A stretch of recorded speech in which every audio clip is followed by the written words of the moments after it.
Boyun Eğme günlük geliyor. Ücretsiz dijital gazete Boyun Eğme'ye abone olmak için boyuneğme@tkp.org.tr adresine e-posta gönderebilirsiniz. Daha güçlü bir boyun eğme için kolları sıvıyorum.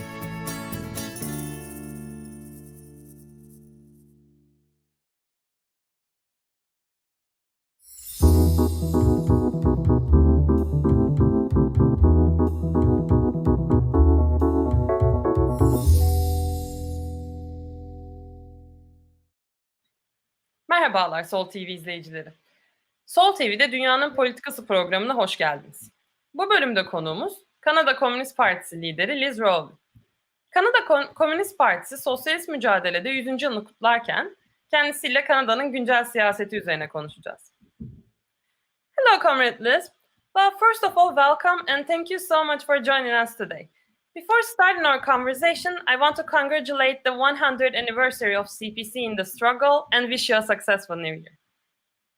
Well, thank you very much. It's a pleasure to be here and to tell you about our celebrations as well. Thank you. Well, let's start with the discussion with a broader question on the pandemic. So we have been more than a year in this unprecedented times, and how do you evaluate the actions taken by Trudeau government? Can you draw the general picture for us from the eyes of the Canadian citizens? Well, I think what Canadians see and what is actually happening are different things. The Trudeau government has certainly given the impression to the public here that they are doing everything that they can to protect people against the pandemic and to deliver vaccines and personal protective equipment and so on. But this is not actually the case. I think it is the reason, however, why it's likely that the Trudeau government will win the next federal election, which could come as early as June. And if it doesn't, as a result of the pandemic, it will likely take place in the fall because they are high in the polls as a result of their actions. So why do we say that they haven't done enough? The reality is that the pandemic is what was the trigger for a massive international economic crisis, as well as for the spread of this, deathly virus. Many people have died as a result of it. It's true that in Canada, fewer people have died than in the US or in Brazil or in other countries. However, we have also suffered many deaths and a great many infections. And the reason is that Canada was not prepared for the pandemic in the first place. And as a result of the actions of previous capitalist governments in this country, we were really unprepared for dealing with it. So, for example, healthcare workers and other frontline workers, people who work public transit, grocery stores, taxi cabs, all the places where workers have to go every day, had no protective equipment, and many of them still don't have protective equipment. Now, the reason is that manufacturing and secondary industry has been exported out of Canada south to the United States or Mexico or offshore as a result of the free trade agreements that we have had to, working people have had to live under in this country since the 1980s, almost more than 40 years. Likewise, we had a publicly owned laboratory, which was the laboratory in the world which discovered the Salk vaccine, which was a vaccine against polio. And Canadians were vaccinated with the Salk vaccine, and it was exported around the world before it was privatized in the 1980s by a conservative government. So the response of to this crisis was that the Trudeau government had to scramble to find sources of PPE and also vaccines in other countries. And in its effort to look like it was doing something important, the result was that they bought actually 6 times the number of vaccines needed to vaccinate the entire population of Canada So it sounded like they were doing great things to protect the people here. At the same time, however, they couldn't actually secure the vaccines because Europe and the United States says, yes, well, our populations will get vaccinated first, and when that's finished, we will give you some.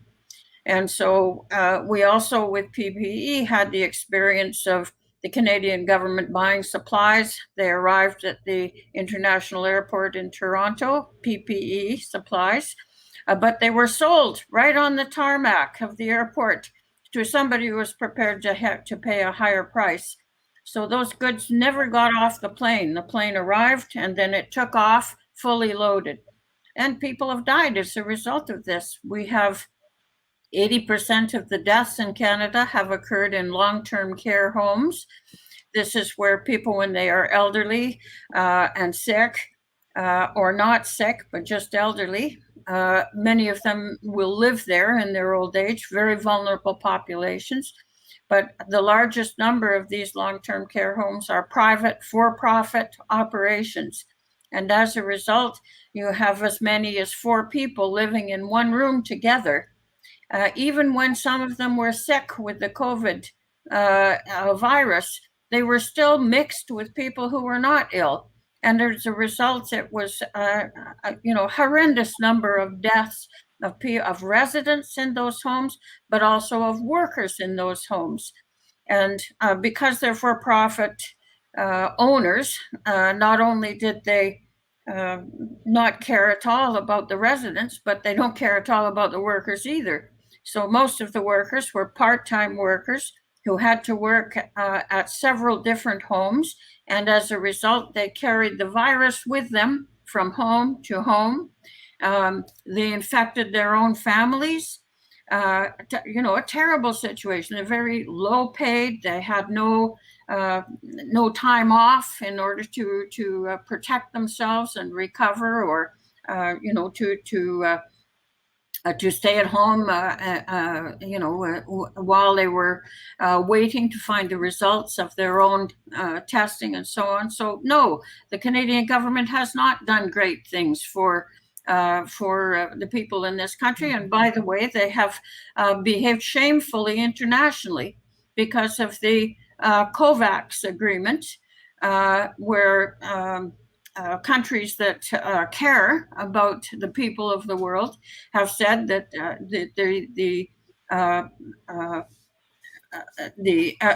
great profits to be made by the big pharmaceutical industries these profits should be waived, so that the vaccine is free to people all over the world, because nobody is safe until everybody is safe. And Canada has said in general, yes, they support everybody having vaccines, but they will not agree that the patents, which are the means of achieving these enormous profits, should be waived.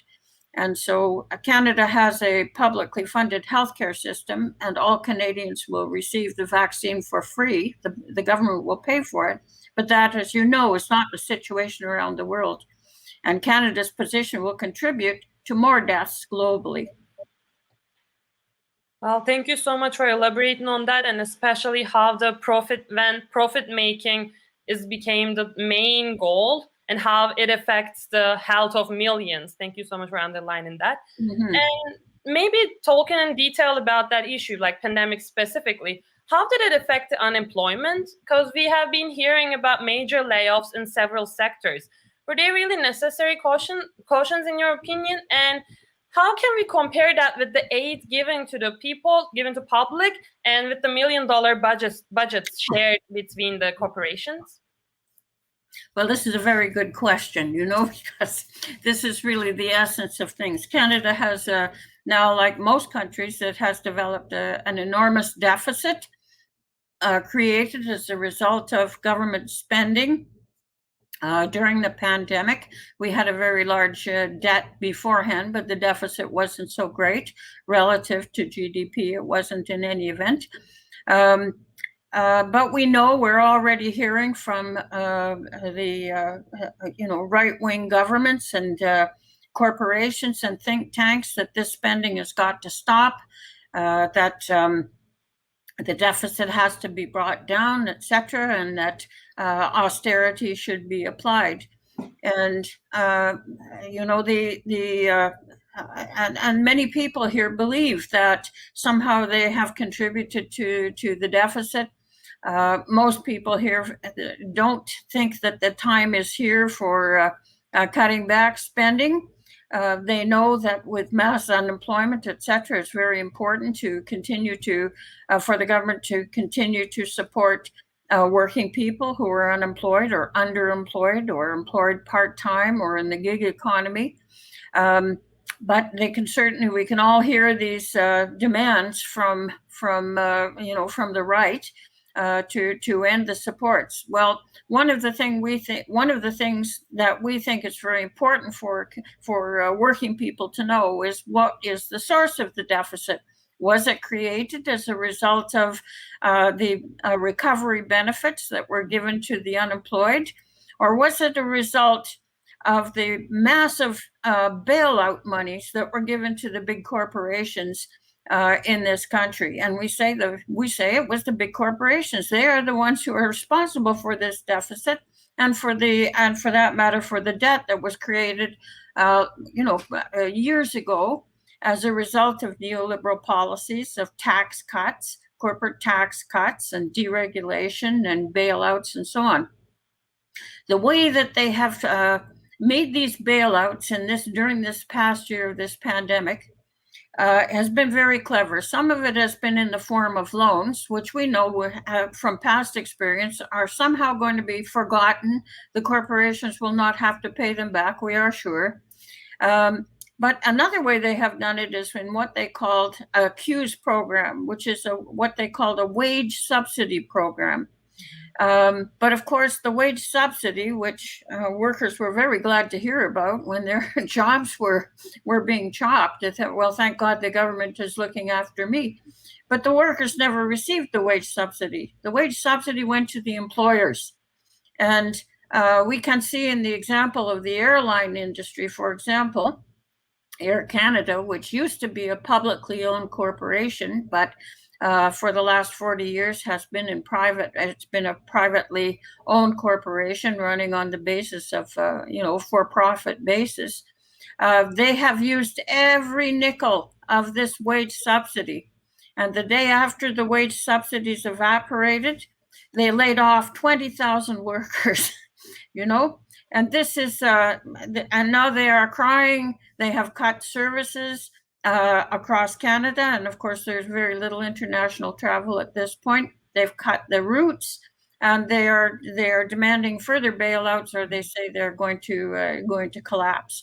Well, we live in a country with a very large country with a relatively small population. Most of the population of Canada lives along the southern border, but there are also communities in remote northern locations, Indigenous peoples, but also others. And the whole purpose of a publicly owned airline was to be able to provide transportation and service to those communities. So the privatization of Air Canada has shown itself now have been a very foolish move. So we are calling for the renationalization of this corporation. No bailouts, not a nickel. But this must become a publicly owned corporation. It's got to restore the roots.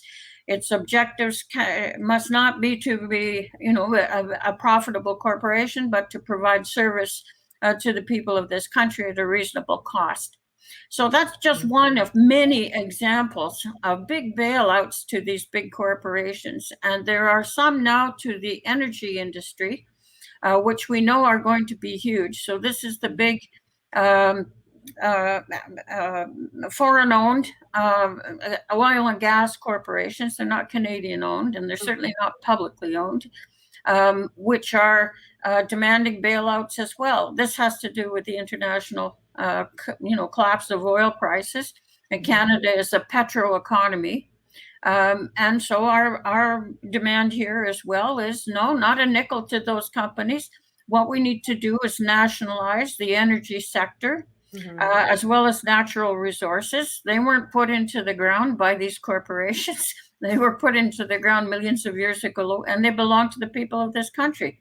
So, but this also connects with the climate crisis as well as the economic crisis. And we say we need to leave those fossil fuels in the ground and develop renewable energy and guarantee the jobs of workers in the fossil fuel industries and their wages, and put them to work in the renewable sectors.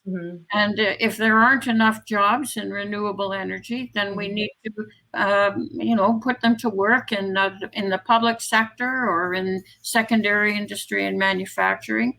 This will put some heat under the federal government to create jobs for the many people who are unemployed. I have to say we have some other demands here, which I'd like to briefly mention. One of them is that we are saying the government is responsible for guaranteeing the jobs of the unemployed and for creating jobs, and there's lots of opportunities to do that. We're also saying that so we want a national pharmacare program. We want long-term care to be under the public umbrella. We want a social, affordable social housing built across the country. I was actually, so sorry to interrupt, but with the last question, I wanted to ask a more general question at the last point, with underlining some of the burning issues of Canada that you already started to talk about, like homelessness, substance abuse, raising hatred against communities, like against Indigenous communities, like racism. I wanted to underline that in the last question. So for the time being very limited, I wanted to kindly continue with the second question.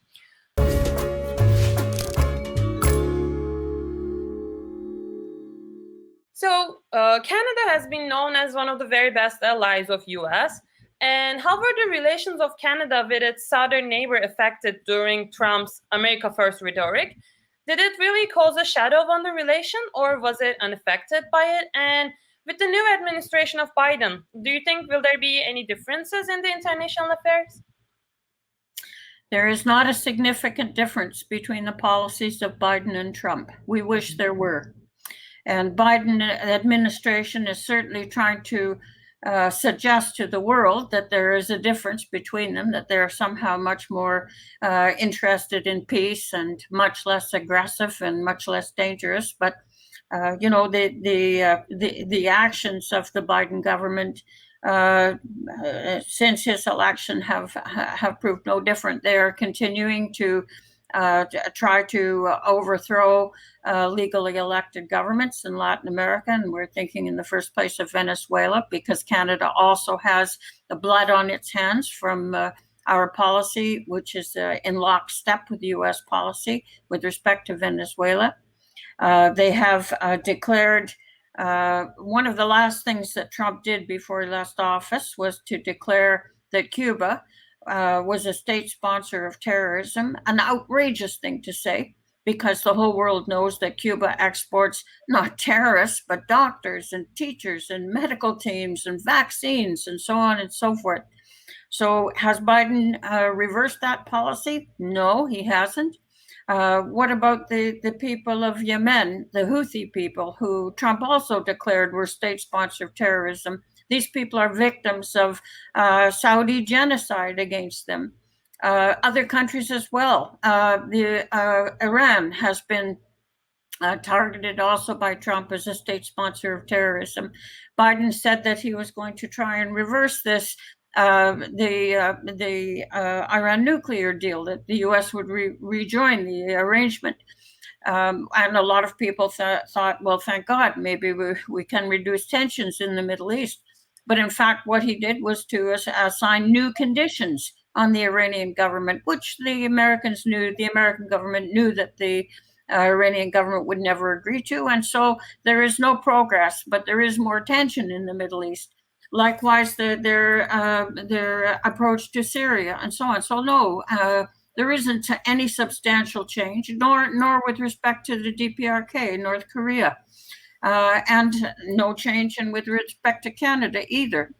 There was a meeting held, a virtual meeting between our Prime Minister Trudeau and President Biden The question of the America First economic policy was raised by Trudeau because this will hurt Canada.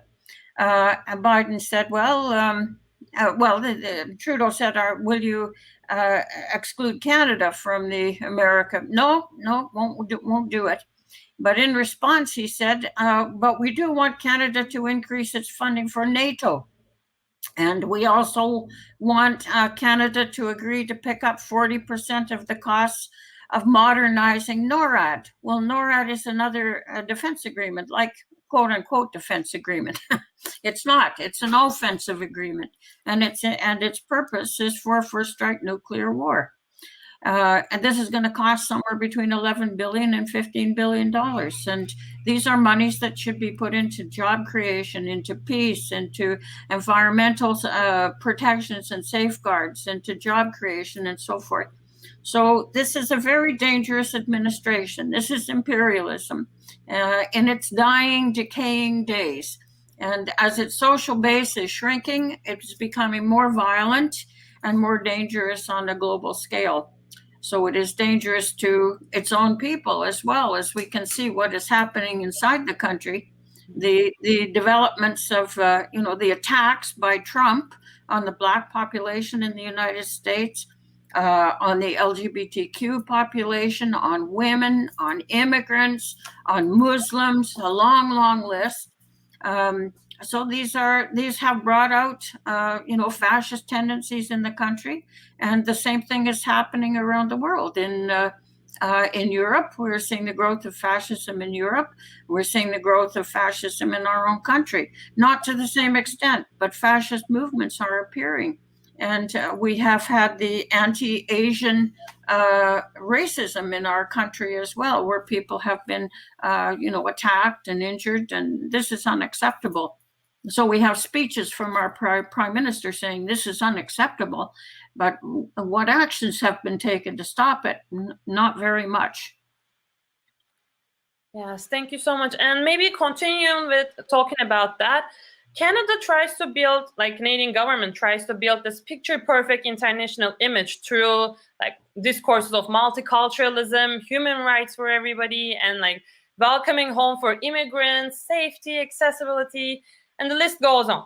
So does this really reflect what's going on in the Canada itself? And how much Canada really offers a piece of heaven in the world for each and every single member of the working class, regardless of their ethnicity? And yeah, right. How could we actually interpret this together with the burning issues of Canada? You already mentioned some of them, such as homelessness, substance abuse, unemployment, and rising cases of hate, and also environmental racism, maybe? Yep.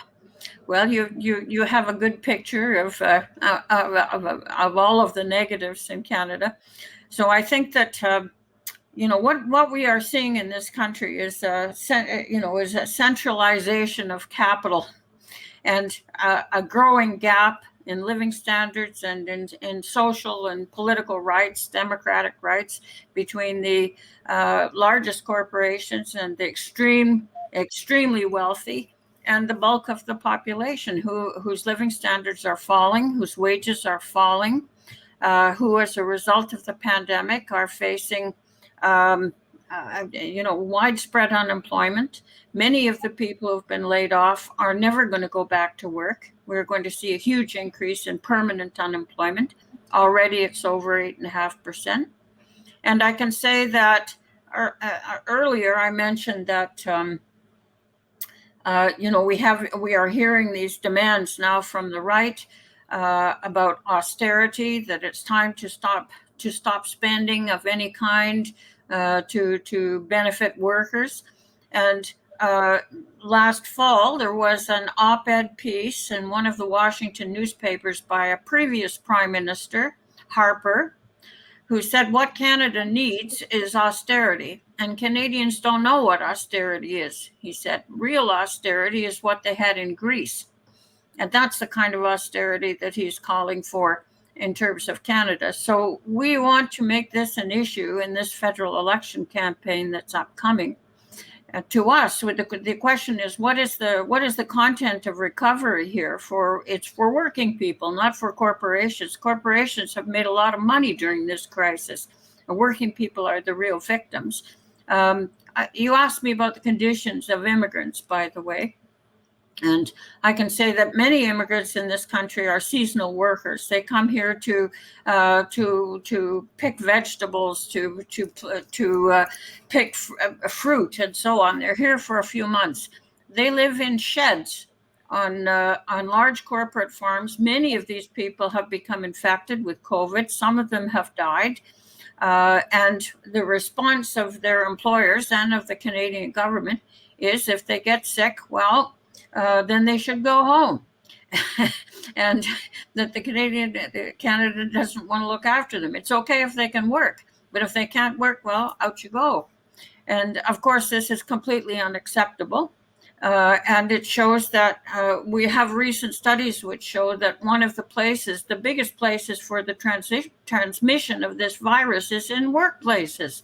So it's in places like Amazon packing houses, it's in meat packing houses, it's in construction sites. So we have been saying, look, we need to close the economy, and the government needs to support the public, the people who can't go to work. It should be a social responsibility to look after them while they can't work, and then for the government to create work for everyone. And to ensure that people can go back to the jobs that they had before. So we need full employment policies. So we're going to fight for that kind of a recovery. Real recovery means rising wages, full employment policies, a higher standard of living. And these are the things that we will fight for. And of course, the main question, which is, who's responsible for this? Well, it's the system. It's capitalism that has created this mess. And, the economic crisis has been coming for a long time. The story here in Canada is that, well, the crisis is solely due to the pandemic. And when the pandemic passes, life will be okay again. But that's not true. We are facing into a situation like the dirty 30s, 90 years ago, where there was a 10-year crisis and, that ended in war. And that is the danger here with this decaying capitalist system, that they will head once again for war. And we're already seeing signs of that with respect to the U.S. positions towards China and Russia. Very dangerous situation is developing. And Canadians and all working people need to understand where these governments and where this capitalist system is heading. A very dangerous direction. So time for people to start fighting back in an organized way, and fighting for some fundamental change, and for governments that will speak up for working people. And that means we have to be electing communists and socialists to parliaments here. Otherwise, we're going to continue to be the victims of capitalist profiteering and policies that go with it.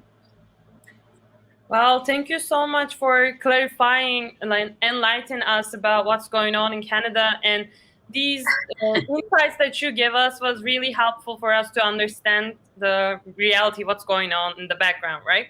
And there are still, I think, lots of topics we should talk about when it comes to class struggle in Canada.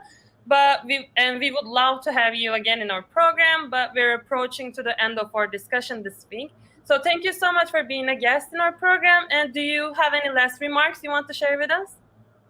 Well, thank you very much, Edja, for having me. And we certainly will